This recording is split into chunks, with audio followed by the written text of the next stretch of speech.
مجھے داخل کیجئے مدخل صدق داخل کرنا سچا، وأخرجنی اور مجھے نکال دیجئے مخرج صدق نکالنا سچا، واجعل لی من لدنک اور کر دیجئے میرے لیے اپنی طرف سے سلطانا غلبہ نصیرا جو مددگار ہو،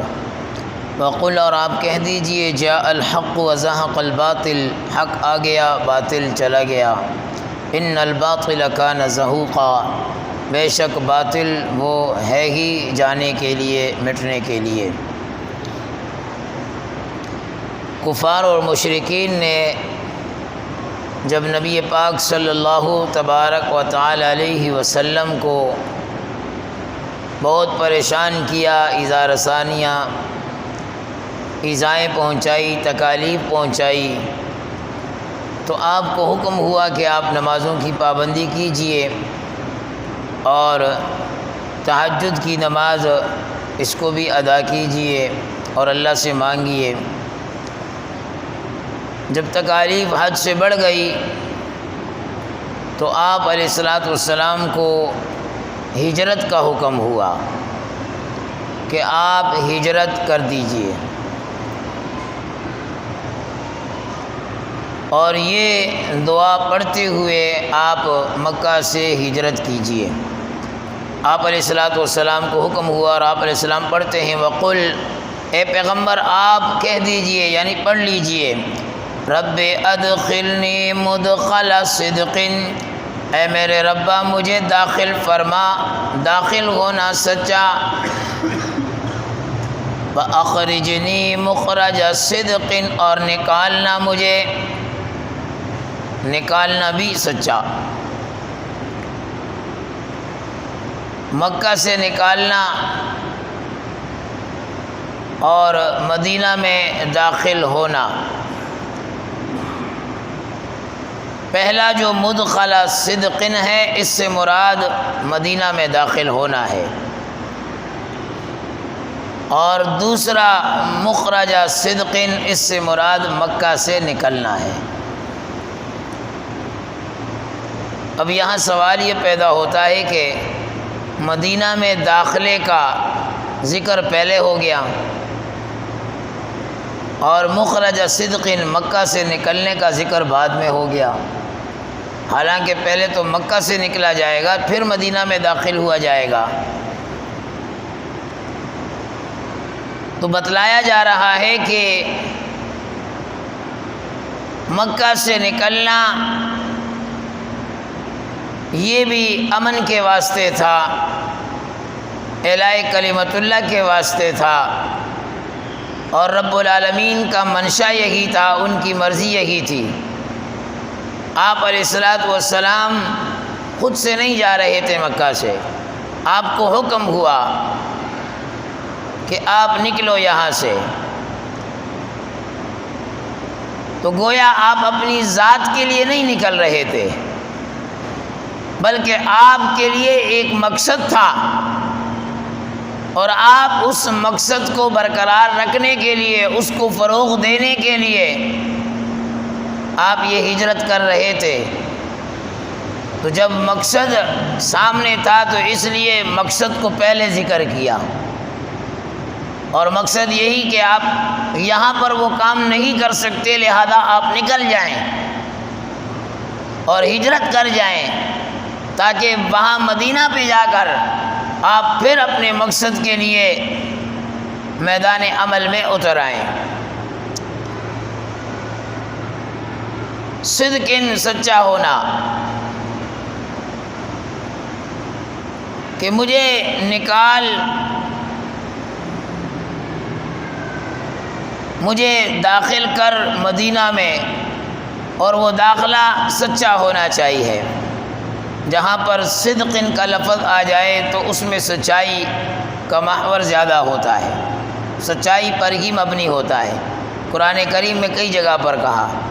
لسان صدق، مقام صدق، فی مقعد صدق، کہ مجھے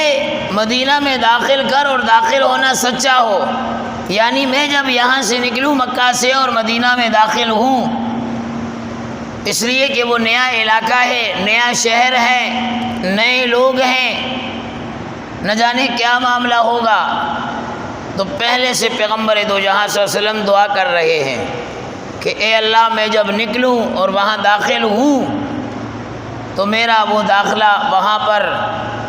وہ سچا ہونا چاہیے، آبرو کی حفاظت ہونی چاہیے، عزت اور وقار کے ساتھ ہونا چاہیے۔ فَأَخْرِجْنِي مُخْرَجَ صِدْقٍ، اور جب مکہ سے میں نکلوں، ہجرت کروں،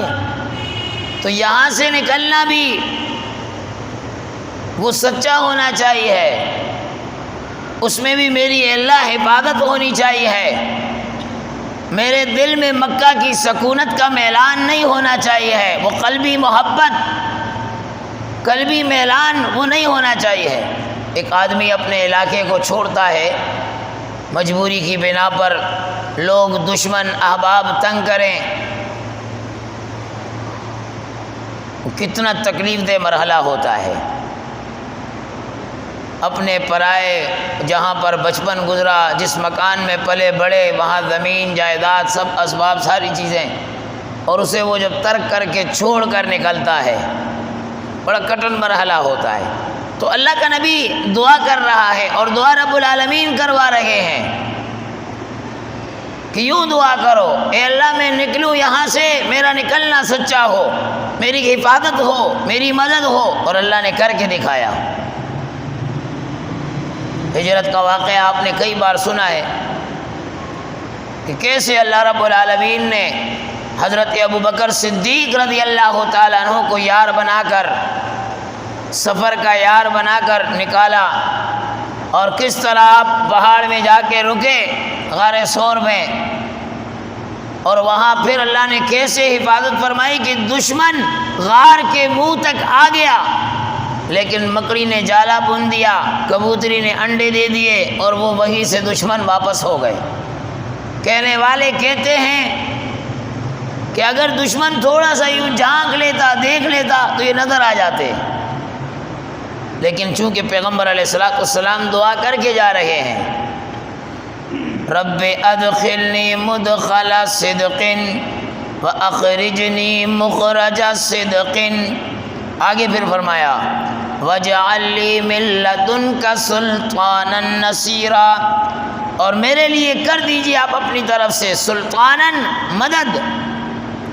نصیرہ غلبہ بھی، حکومت بھی، تسلط بھی، لیکن ساتھ میں تیری مدد بھی ہونی چاہیے۔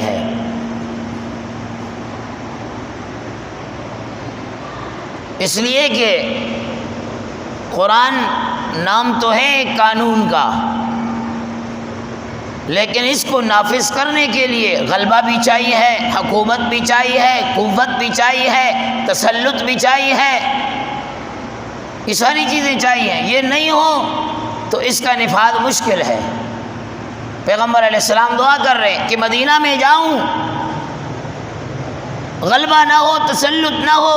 حکومت نہ ہو، قوت نہ ہو، فوج نہ ہو، اللہ تیری مدد نہ ہو، مشکل ہو جائے گا۔ پیغمبر علیہ السلام کو بھی معلوم تھا کہ یہ کرنا ایسے مشکل ہوگا۔ تو اے اللہ یہ ساری تیری چیزیں یہ مجھے درکار ہیں کہ میں وہاں پر جاؤں عزت کے ساتھ، وقار کے ساتھ، مدینہ میں ایک حکومت قائم ہو، مدینہ میں ایک ریاست قائم ہو، یہ والی ریاست نہیں جو آج کل نعرہ لگ رہا ہے۔ پیغمبر علیہ السلام وہ ریاست مانگ رہے ہیں کہ جس میں دین کی بات ڈنکے کے چوٹ پر ہو، دین پر عمل کرنے والا وہ ڈنکے کی چوٹ پر عمل کرے۔ علماء لکھتے ہیں یہ بڑی بہترین دعا ہے، اسے پڑھنا چاہیے، اسے پڑھنا چاہیے۔ بعض احباب فرماتے ہیں شوگر اور بلڈ پریشر کے مریض حضرات وہ بھی اس دعا کو پڑھا کریں، ان کے لیے بھی یہ مفید اور کارگر ثابت ہے۔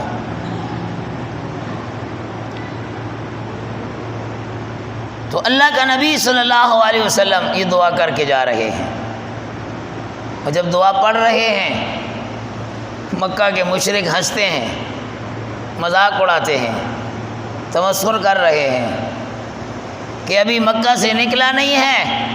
اور غلبے کی باتیں کر رہا ہے، حکومت کی باتیں کر رہا ہے، قوت کی باتیں کر رہا ہے۔ حالانکہ ان کو یہ نہیں پتہ تھا کہ یہ دعا جو رب پڑھوا رہا ہے وہ پڑھوانا بھی جانتا ہے، وہ کرنا بھی جانتا ہے۔ اور پھر دنیا نے تماشا دیکھا، وہ مکہ کے کافر، وہ مشرک، انہوں نے دیکھا کہ 9-10 سال کا عرصہ گزرا ہی نہیں کہ پیغمبر علیہ الصلوۃ والسلام لوٹ کر دوبارہ آ رہے ہیں، قوت کے ساتھ، اقتدار کے ساتھ، اور اللہ نے وہ دعا قبول فرمائی۔ آپ علیہ الصلوۃ والسلام اپنے لشکر کے ساتھ مکہ کی دھرتی میں داخل ہو رہے ہیں، اور آپ کے دائیں طرف کا لشکر آپ نے خالد بن ولید کے حوالے کیا، تم سنبھالو۔ بائیں طرف حضرت زبیر بن عوام کے حوالے کیا، پیادل والوں کو ابو عبیدہ کے حوالے کیا۔ آپ نے سر پر خود پہنا ہوا تھا، جب آپ مکہ کی دھرتی میں داخل ہوئے آپ نے خود اتارا اور پگڑی شریف کو اپنے سر پر رکھا، اور تمام انصار کو کوہ صفا پر بلایا کہ وہاں آ جاؤ۔ یہ وہی پہاڑی، یہ وہی ٹیلا، یہ وہی جگہ جہاں پر آج سے چند سال پہلے آپ نے اعلان کیا تھا، چند گنے چنے لوگ تھے جس میں ابو لہب کھڑا ہوا۔ وہ ابو لہب کہتا ہے، پیغمبر کو گالیاں دیتا ہے، پیغمبر کو پتھر مارتا ہے کہ کس توحید کی بات کر رہا ہے، پیغمبر کی بات کو چپ کراتا ہے۔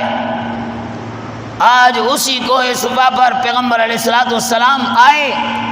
انصار کو جمع کیا، مجمع جمع ہو گیا۔ خالد بن ولید سے کہا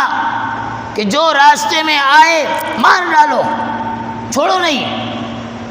صرف خالد بن ولید جس راستے پر تھے اس پر کچھ مزاحمت ہوئی، لیکن فوراً ہی انہوں نے کنٹرول سنبھال لیا،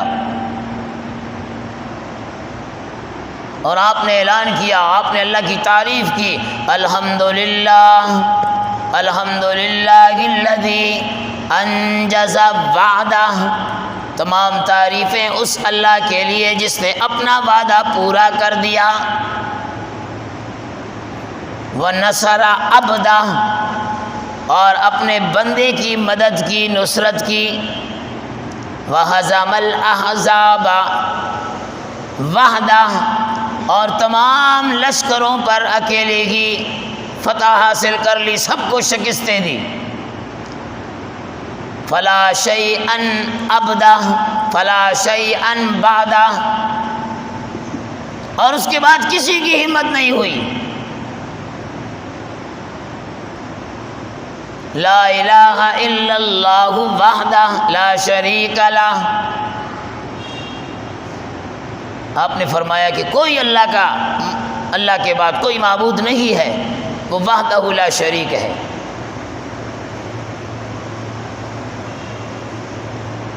تو اللہ رب العالمین نے مدد کر کے دکھائی۔ اور جب آپ مکہ کی دھرتی پر داخل ہوئے اور پھر آپ حرم شریف کی طرف جا رہے تھے، حرم شریف کے اردا گرد سارے بت رکھے ہوئے، 360 بت۔ بعض مفسرین فرماتے ہیں کہ ہر دن کا خدا ان کا الگ تھا، سال میں 360 دن ہیں تو 360 بت تھے، ہفتے کا خدا الگ، اتوار کا الگ، پیر کا الگ، منگل کا الگ، بدھ کا الگ، جنوری کا الگ، فروری کا الگ، 360 بت رکھے ہوئے۔ اللہ کے نبی صلی اللہ علیہ وسلم کے دست اقدس میں ایک چھڑی تھی، اور آپ ایک ایک خدا کو ایسے ڈنڈی چھڑی مارتے تھے، ایسے اور آپ کو حکم ہوا وقل، اے پیغمبر آپ کہہ دیجئے جاء الحق وزہق الباطل، جاء الحق وزہق الباطل، حق آ گیا باطل مٹ گیا، ان الباطل کان زہوقا، بے شک باطل مٹنے والا ہے، وما یبدئ الباطل وما یعید، باطل پھر نہ اٹھے گا اور نہ لوٹے گا۔ پیغمبر علیہ السلام پڑھ رہے ہیں، ایک ایک بت کو گرا رہے ہیں۔ یہاں سے یہ مسئلہ بھی پتہ چل گیا کہ بتوں کو گرانا، بعد میں آپ نے حکم دیا سب کو توڑ دو۔ ایسے آلات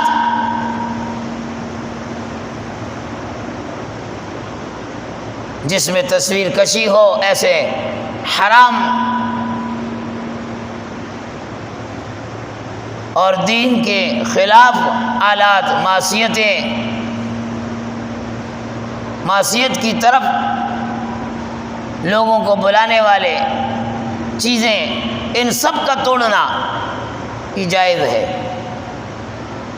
آپ علیہ الصلوۃ والسلام نے تو پردے کے اوپر تصویر کو برداشت نہیں کیا، فرمایا اتارو، پھاڑ دو اس کو۔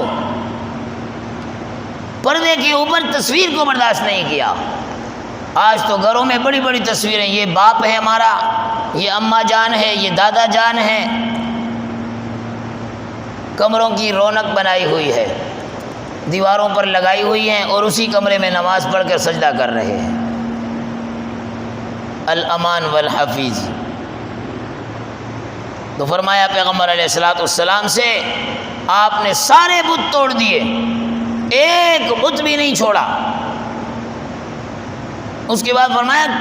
ملیا میٹ کر دو، چکنا چور کر دو سب کو۔ اور آپ علیہ السلام اپنی زبان سے فرما رہے تھے جاء الحق وزہق الباطل۔ کفار مکہ نے بھی دیکھا کہ ہم نے ان کو نکالا تھا مکہ سے، یہ ہجرت کرنے پر ہم نے ان کو مجبور کیا، سب کچھ انہوں نے چھوڑ دیا۔ یہ تو اللہ کا نظام ہے کہ بھئی چھوڑنے کے بعد اللہ پھر دیتا ہے۔ سن 2001 میں افغانستان میں ملا عمر نے سب چھوڑ دیا، چھوڑ چھاڑ کر چلے گئے، ختم ہو گئے، سب کچھ ہو گیا۔ آج اللہ رب العالمین نے پھر انہیں وہی سبق لوٹایا، وہی دھرتی عطا کی، اور پہلے سے اور زیادہ نمایاں انداز میں ابھر رہے ہیں، نظر آ رہے ہیں، دنیا حیران ہے۔ تو آپ علیہ الصلوۃ والسلام نے دعا کی تھی، اے اللہ میرا یہاں سے جانا یہ بھی سچائی کے ساتھ ہو، صدق کے ساتھ ہو، میں مدینہ میں جاؤں وہاں پر بھی جانا داخلہ صدق کے ساتھ ہو، اور میری مدد بھی کی جائے، میری مدد بھی کی جائے۔ اللہ کا نبی مدد مانگ رہا ہے، اور اللہ کے نبی کے ساتھ مدد وہ صحابہ کرام کی تھی، وہ صحابہ کرام کا مجمع تھا جو خود بھی قرآن کی ہر آیت پر، ہر شریعت کے حکم پر عمل پیرا تھا، اور دوسروں سے بھی ڈنکے کی چوٹ پر کرواتے تھے۔ وہ ایسے مٹھی بھر ان کے اندر اللہ نے اجتماعیت کو بھر دیا، اور جب وہ اجتماعیت تھی ان کے اندر تو کوئی ان کا بال بھی باقا نہ کر سکا۔ بڑی بڑی سلطنتوں کو انہوں نے ناک و چنے چبوائے، اور جب مسلمانوں کے اندر اجتماعیت ختم ہو گئی، اس کا شرادہ بکھر گیا، اور انگریز کی چال یہی تھی کہ مسلمان ختم کیسے ہوں، اس نے مسلمانوں کے اندر سے اجتماعیت کو ختم کیا۔ وہ مسلمان جو بر صغیر کے نام پر ایک مٹھی تھے، اس نے دو ٹکڑے کر دیے، پاک و ہند بنا دیا۔ پھر جب پاکستان، یہاں کے مسلمان ایک اجتماعیت کی صورت میں تھے، اسے پھر بھی چین نہ آیا، اس نے پاکستان کو بھی دو لخت کر دیا، ایک طرف مشرقی پاکستان بنا دیا، ایک طرف مغربی پاکستان بنا دیا۔ اور آج پھر اس کی یہی سوچ ہے کہ یہ جو بچا ہوا ہے اسے بھی مزید ٹکڑے کر دیا جائے، لیکن انشاءاللہ ہم اللہ سے دعا گو ہیں کہ اللہ ہمارے اس پاکستان کو دو لخت ہونے سے بچائے، اللہ اس کی حفاظت فرمائے۔